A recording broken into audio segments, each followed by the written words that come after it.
So today I'm going to talk a little bit on how we use AI and also HTE data set production tool to generate data in our organization.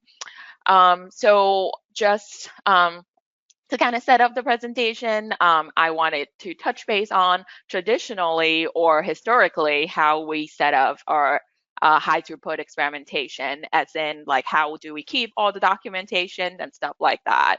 I'm sure all of us are familiar with these lab notebooks. We've all probably used them.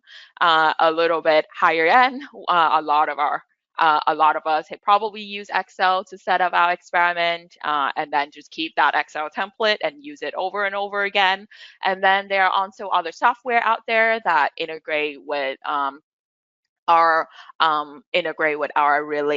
reagent type of spreadsheet that you could use to also generate your experimental setup. And then when you set up your experiment, you execute them at the end, you have to visualize them. So we could do that using just directly our LCMS software.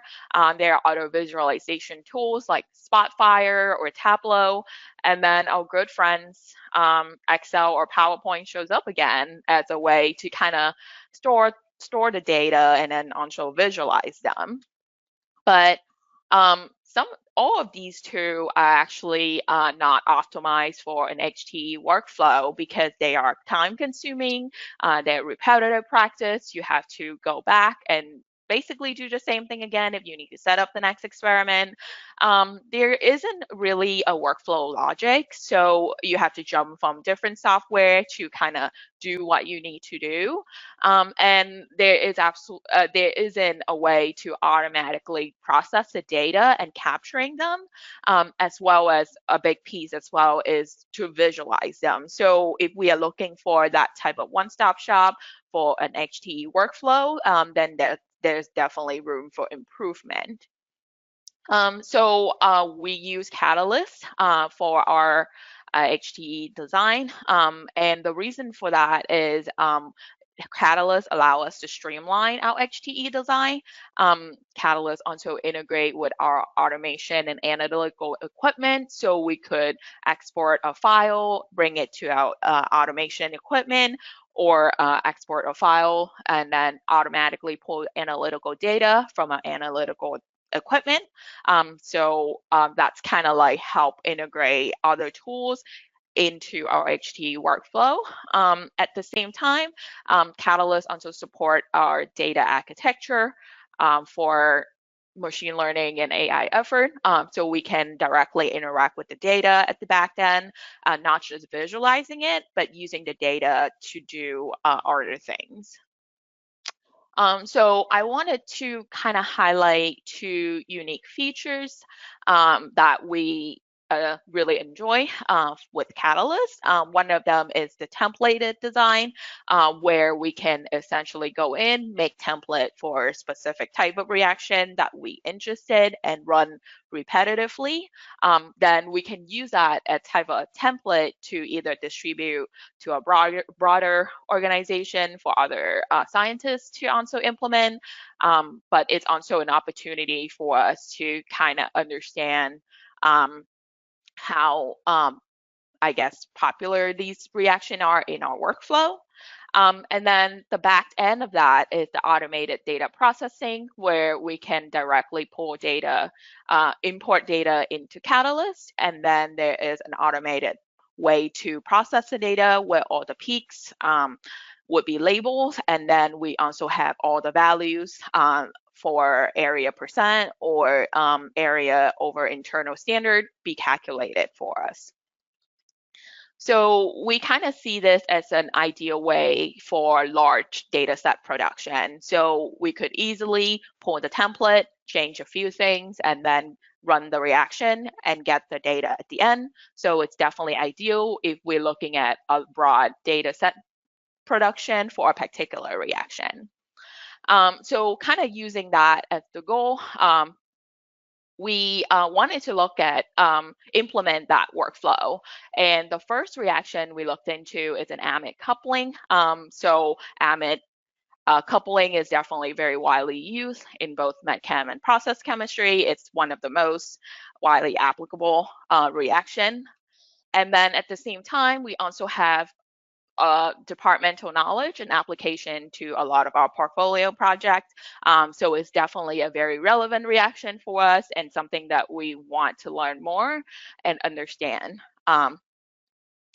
So how does like a workflow for the data set production for amide coupling work for us?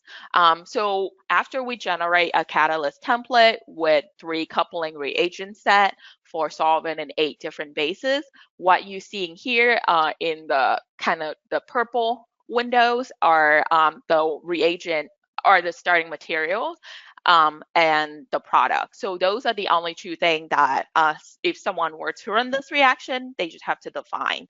So in this kind of in this reaction, we basically define the starting material and then the product and use a template to basically set up our reaction. Something we often do is we just run a mixture, the predefined mixture and the procedure makes sense. So that would be the next step, is to inspect the redefined mixture and then look at the procedure to make sure everything makes sense. From the procedure list, as I mentioned, Katalyst integrated with our automation fleet. So what it allows us to do is to actually generate the sequence files for our automation equipment and then directly upload those into the instrument, and we can run these either powder dosing or liquid handling that way. So the next thing that it allows us to do is basically execute the reaction from the automatically generated procedure. So a scientist can either print out the procedure, access Katalyst from their lab computer, and then just directly use that as the instruction for their workflow. And as I mentioned, it also integrates with our automation fleet. So it enable us to use all of these type of automation tool to set up the reaction. And then at the end, when the reaction is done, then we comes to the data acquisition step. So in Katalyst, there is in the analysis well, there is a way where you can generate the well IDs, and then that will directly import it into our LC system, where we can use these as the sample name for our LC system, and that will allow Katalyst to pull the data directly from the LC, automatically processing the data, and then generate things like this, where you can see that it's a spectrum in Katalyst, and then you also have a review table where you can get all the information regarding the peak area or retention time and things like that for your experiment. So using this, it will allow us a very quick way to set up our reaction and then automatically get the data and look through the data.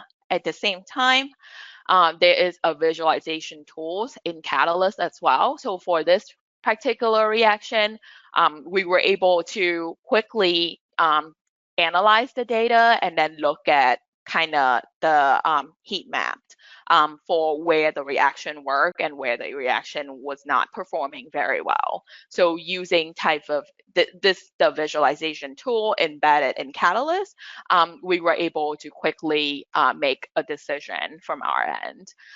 So for this particular amidation optimization, the conclusion is our best coupling reagent is TCFH.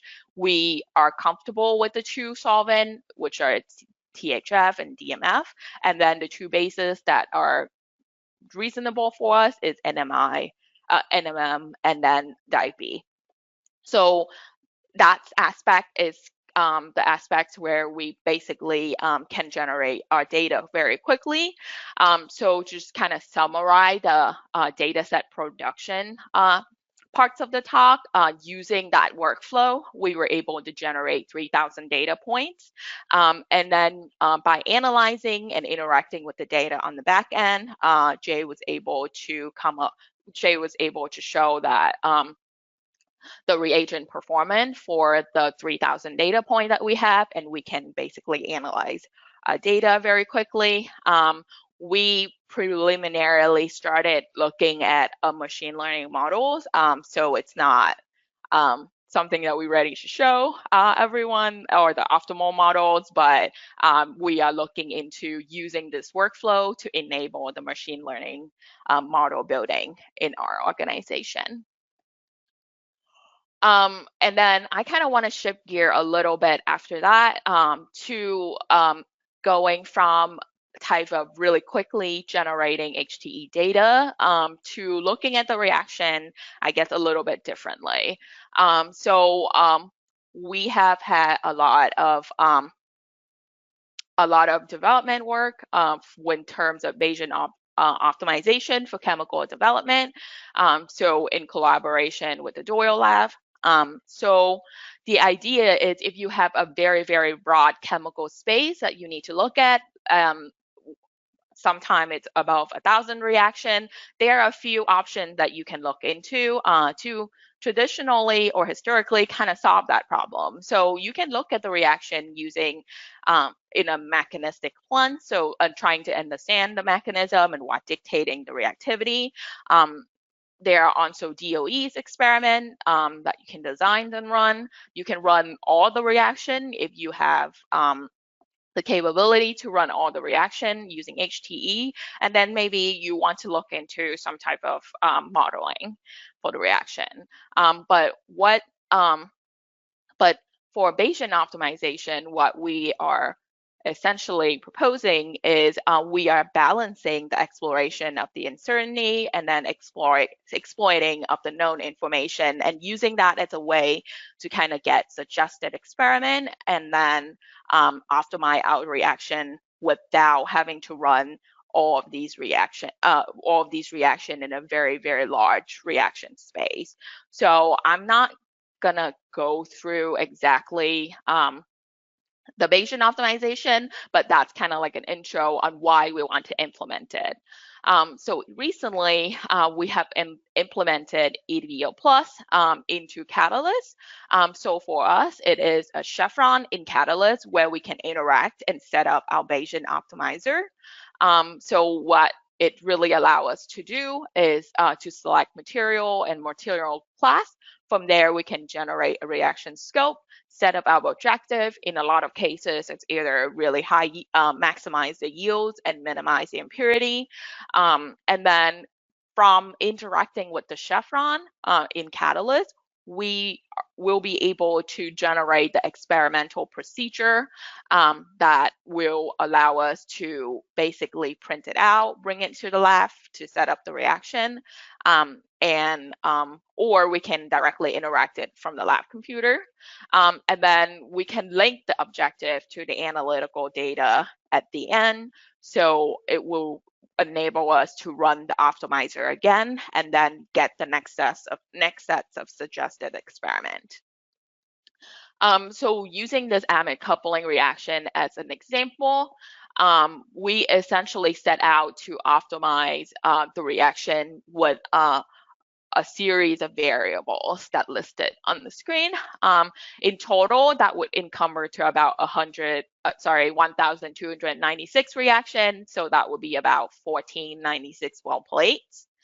But we don't necessarily want to run all the 96 well plate, given that it's could be a time-consuming practice if you have to run all 14 of them. And then at the same time, we would go through a significantly larger amount of our material. So we didn't necessarily want to do that. But because the enabling of the EDBO Plus optimization in Katalyst, we were able to basically set that up as the way to optimize this amide coupling reaction.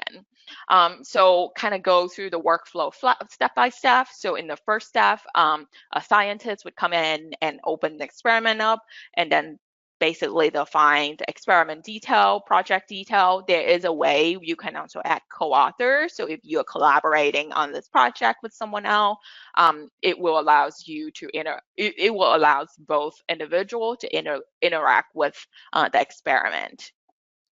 And then the reaction design space where you can search, add material, and then add the product and side product, and at the same time specify the limiting reagent. So Katalyst will be able to use the limiting reagent to calculate the equivalence of all your other others like reagents and materials. So the next step is in the procedure design. So we do need to specify reaction and analysis plates and vessels. So it's really depend on what you're looking into. You can set up one reaction plate or multiple, or you can also look at set up multiple analysis plate. For instance, you want to look at different temperature or time point, then you would have multiple analysis plate. This is also where we set up mixture like stock solutions or workup solvent for our reactions. And then we started by adding the limiting reagent to our analysis plate. So that kind of the first thing you need to do in order to set up the optimizer is to let the optimizer know that there is a limiting reagent in the reaction vessel. So the next step would be to design the EDBO Plus, where you would go into the chevron and then design the optimization variable and objective. In our case, I would input all the optimization variable in this window, and then from there, it will allow us to generate the scope table. So the scope table would involve 1,296 entries. And then from there, we can add the experiment to the reaction plates, and Katalyst will automatically generate a procedure from there. So after the procedure was generated and the reaction were run, by basically doing the same workflow as the templated design, we were able to use Katalyst to import the data and then get the automated data processing that way. And then also, if you want to individually modify a particular well, if you don't like the analytical data that's automated processing showing you, there is an option called JS processor where we can individually go into that well and then reintegrate and look at the data. The third option where you can get access to the data for EDBO Plus optimization is if you have a way to get your analytical data offline, there is a template that you can import the data and then re-upload. So that's kind of 3 different options that we have explored to kind of interact with our data. And then step 6, the final step. So continue the optimization. So you go back to the EDBO Plus chevron and then import the analytical data that way. And you just launch the optimizer for the next round of stochastic experiment and then repeat it step 4 again. So by kind of doing this exercise or this workflow, we are able to, without having to go to a separate software or web app, directly do Bayesian optimization in Katalyst. And it's kind of, and having this feature, it's enable us to not only get the optimal result quickly, spending less amount of time, less material. At the same time, we can also look at the whole design space from the prediction to see whether we are actually looking at the maximum or the optimal condition. So to kind of bring it back to the reaction that we're trying to optimize. So as I previously mentioned, the design space is about 1,300 reaction. But using ADBO in ADBO Plus in Katalyst, we were able to conduct 4 rounds of 6 reactions. So that's about 2% of our design space. And we were able to also identify our highest, I would say highest yielding condition in this reaction relatively quickly.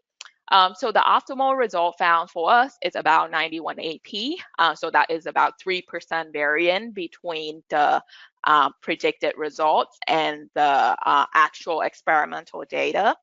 And then the optimal condition, essentially, it's pretty close to what we see in the HTE screen. So the optimizer identified TCFH in our optimal coupling reagent, NMI as a optimal base, and then THF as the solvent. So we were able to get these data get these conclusion within a week of experimental time at 2% of the design space. So with that, I just kind of want to summarize. So essentially using Katalyst, we were kind of able to change our way of doing both HTE and reaction optimization for chemical development. So in terms of documentation, Katalyst is essentially another electronic lab notebook where it's a central place for all of our information and data and documentation. By using the templated design, we're able to generate data set very efficiently, which enable us to interact with the data at the end and use that to build machine learning or AI models. Or AI models. And then the EDBO Plus integration, essentially, it's a way for us to explore the reaction design space very quickly.